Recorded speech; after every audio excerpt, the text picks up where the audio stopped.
Oi, gente, aqui é a Luara e hoje eu vim fazer 10 indicações de livros da Penguin Companhia.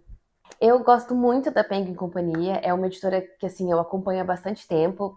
Enfim, disclaimer, eu trabalhei lá também, mas é uma editora que eu acho que tem um trabalho muito incrível com o texto e com o livro, assim.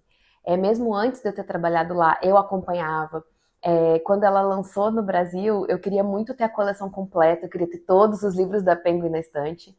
Acabei desistindo dessa empreitada, mas talvez eu volte em algum momento.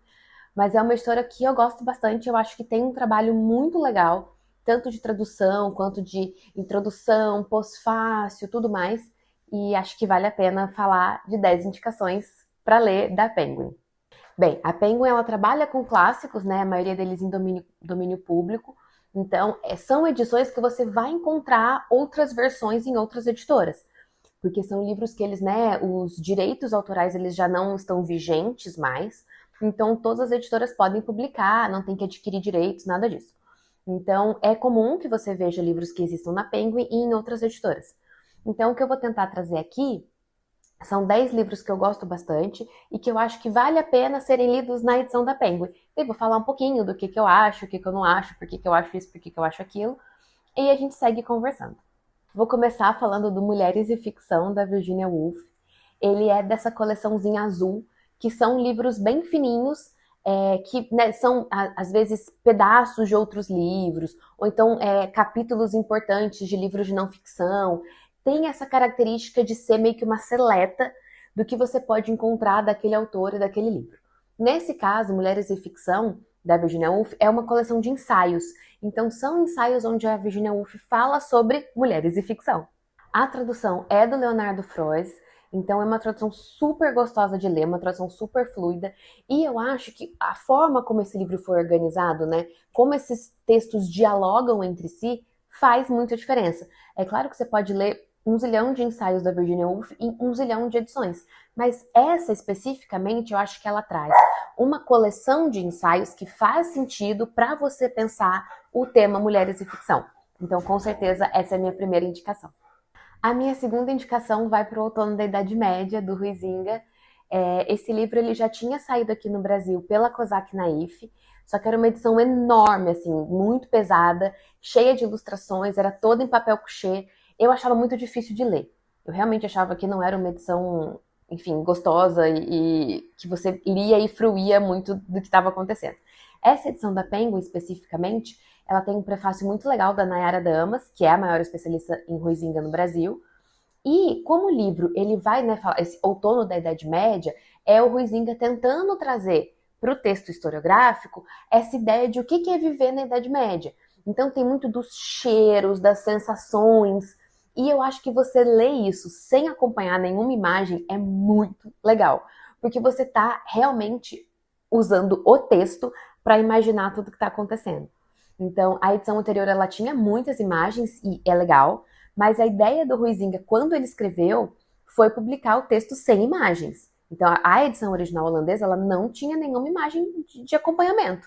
E eu acho que isso faz diferença, sabe? E hoje em dia, com muito fácil acesso ao Google e qualquer tipo de pesquisa, eu acho que a gente consegue facilmente, se quiser, ir e procurar o que, né, aquele quadro ou aquela questão que a gente tem alguma dúvida. Eu acho que a forma como esse livro da Penguin ficou me agrada demais. E o Outono da Idade Média é uma leitura maravilhosa, gente. É realmente muito, muito, muito boa. Mesmo quem não é da história, quem não é historiador, vai ler e vai gostar. Porque o Huizinga escreve muito, muito, muito bem. É uma coisa, assim, realmente impressionante. Você fica fascinado e você se envolve e é muito, muito, muito impressionante. Quem tem algum interesse em história, quem tem algum interesse em Idade Média, esse é super, super, super recomendado. Outra edição que eu recomendo muito é a dos Sofrimentos do Jovem Werther. Ela foi traduzida pelo Maurício Cardoso. É uma tradução muito, muito, muito boa. O Werther tem várias questões de tradução. Então, o Maurício ele fez um texto introdutório explicando algumas, né, das decisões dele, falando o que ele estava pensando quando ele escolheu isso ou quando ele escolheu aquilo. E eu acho que isso enriqueceu a leitura, né, do Werther assim, imensamente. O Werther ele é um livro muito conhecido, então ele vai falar, né, desse jovem deprimido. E ele tem muitas e muitas traduções. A gente encontra milhões de traduções do Werther. Então, por que Less especificamente, né? Porque eu acho que o Maurício Cardoso ele conseguiu, nessa edição, trazer um Werther muito possível de ser compreendido. Então, você, né, lê sem problemas, mas, ao mesmo tempo, ele trouxe uma característica muito própria do livro, que é essa coisa, né, da confusão de pesos e importâncias, de uma forma muito fluida e muito que eu não tinha visto em outras edições. Então, acho que vale muito a pena. Não é um livro grande e se você ler acompanhado, né, dessa introdução dele, dá pra gente entender bastante bem quais eram as proposições ali do Goethe quando ele estava escrevendo esse livro e como o Maurício reproduziu isso para o português. E eu acho legal isso da Penguin, né? Como a gente consegue dar importância para as escolhas desses tradutores, porque eles falam ali com a gente no começo do texto. Pode ser que eles não falem numa nota, como é o caso do Maurício, mas a Penguin se preocupa com isso, né? Com dar essa voz para o tradutor e para ele fazer, olha, o que você está trazendo nesse livro? Então, recomendo muito Os Sofrimentos do Jovem Werther. Minha próxima recomendação, com certeza, é O Morro dos Ventos Uivantes, da Emily Brontë, que foi traduzido pela Júlia Romeu. O Morro dos Ventos Uivantes voltou super, né, agora, com a coisa do filme, que eu não assisti ainda. E essa tradução da Júlia, eu gosto muito da Júlia Romeu como tradutora, gosto muito mesmo, assim, toda vez que tem um clássico que tem a tradução dela, eu vou escolher a tradução dela para ler, eu acho ela uma tradutora muito consciente. E no Morro dos Ventos Uivantes, a gente tem uma questão específica, que é um personagem, ele fala com um sotaque interiorano, digamos assim, né, da Inglaterra. Então, ele fala com esse sotaque meio, essas palavras meio quebradas, e muitas vezes as pessoas traduzem isso para o português quase que como um sotaque caipira, né, que seria o nosso sotaque caipira do interior de São Paulo, Minas e Mato Grosso. E eu acho que fica um pouco estranho, porque não existe uma correspondência entre o sotaque caipira e o sotaque desse interior específico da Inglaterra. Então, eu gosto de como a Júlia conseguiu resolver isso, que é essa característica do personagem, né, dele falar com esse inglês meio quebrado, ela aparece na formulação das frases. Então, em vez de aparecer numa palavra escrita errada, ou numa palavra cortada no meio, ela aparece com uma escolha vocabular específica e com uma sintaxe própria. Então, eu acho que a Júlia conseguiu, de uma forma muito legal, resolver uma questão que é muito difícil na tradução, que é a tradução dos sotaques, né? Então, porque não existe uma correspondência. O caipira dos Estados Unidos não é o caipira do Brasil, não é o caipira da Argentina. Então, essa correspondência que não existe, ela tem que ser acessada de uma outra forma. E eu acho que a Júlia, no Morro dos Ventos Uivantes, conseguiu fazer isso de uma forma muito legal.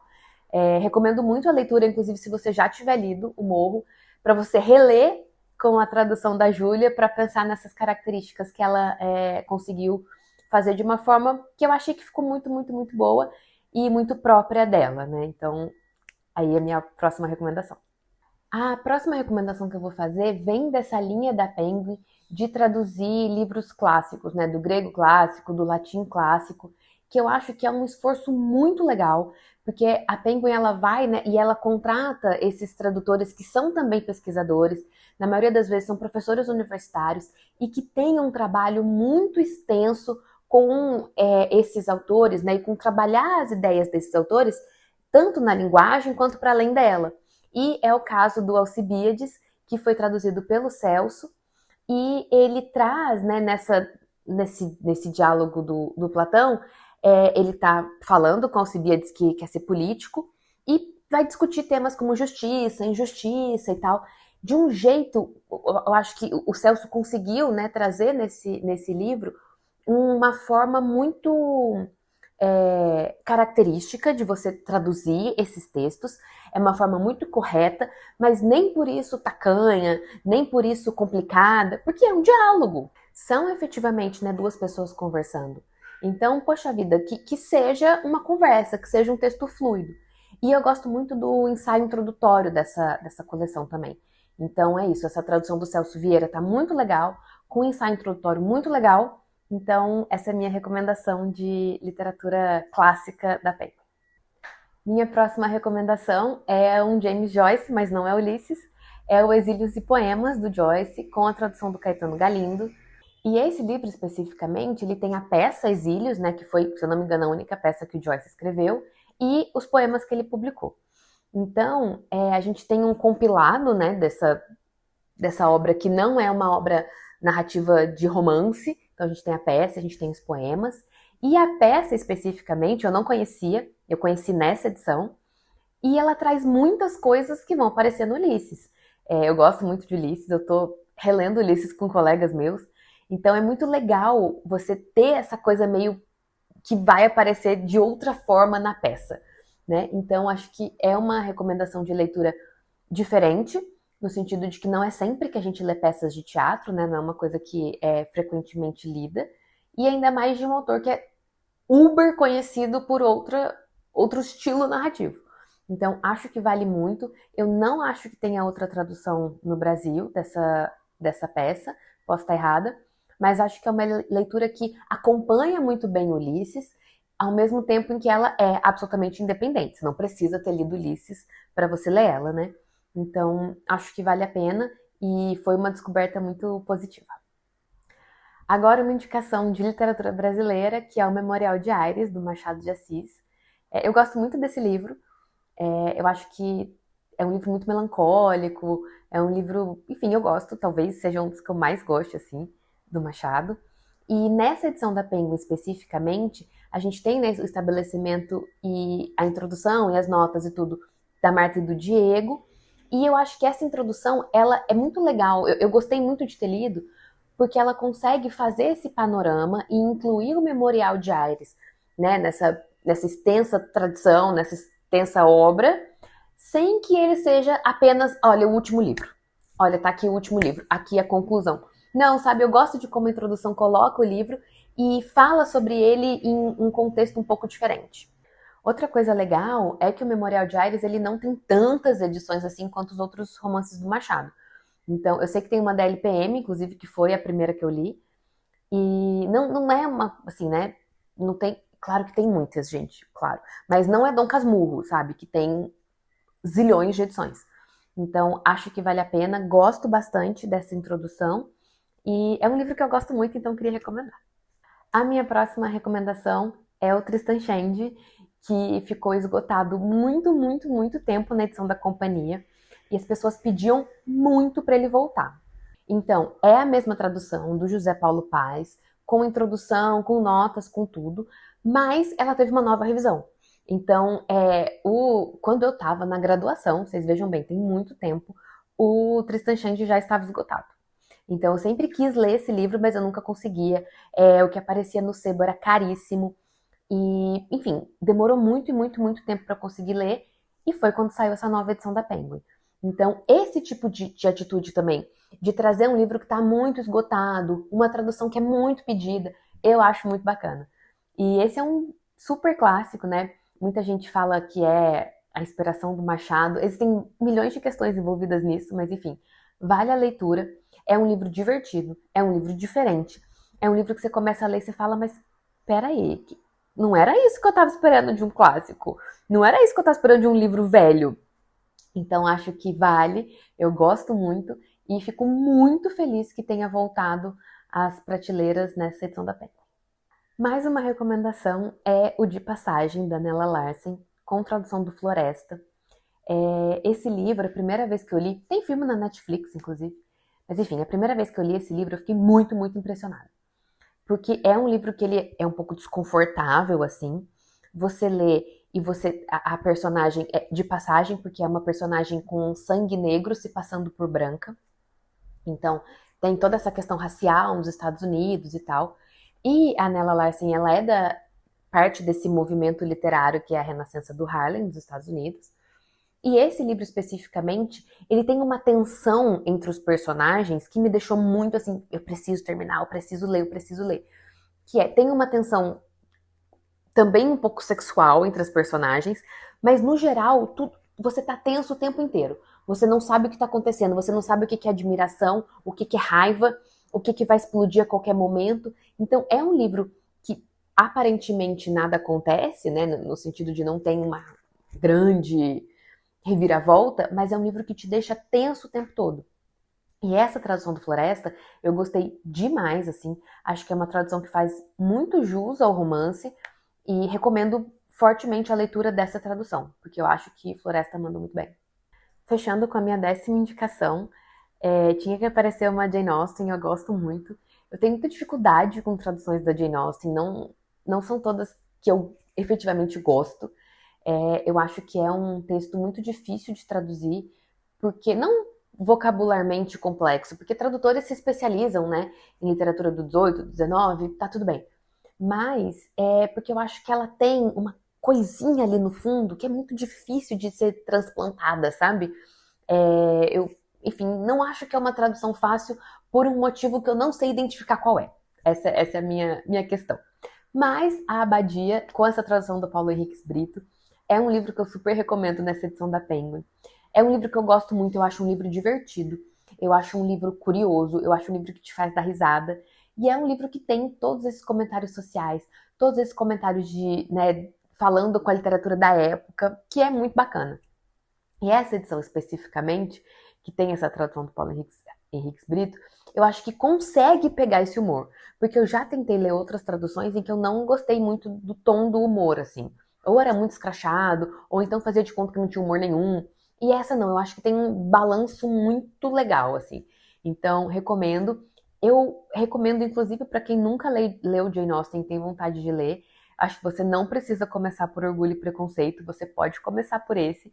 Eu acho que você vai começar descobrindo uma graça e um humor que muitas pessoas demoram alguns livros dela para descobrir e entender. Então, também recomendo nesse sentido de ser o primeiro livro da Jane Austen para alguém ler. Com certeza o Abadia. Bem, essas são as minhas indicações. Espero que vocês tenham gostado.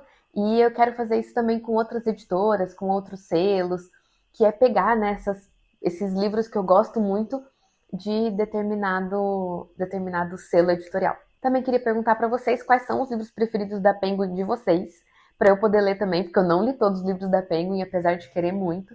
Então me conta para eu poder também ir atrás e, quem sabe, completar o meu desejo de ter uma coleção completa com todos os livros da Penguin no Brasil. Tchau, gente!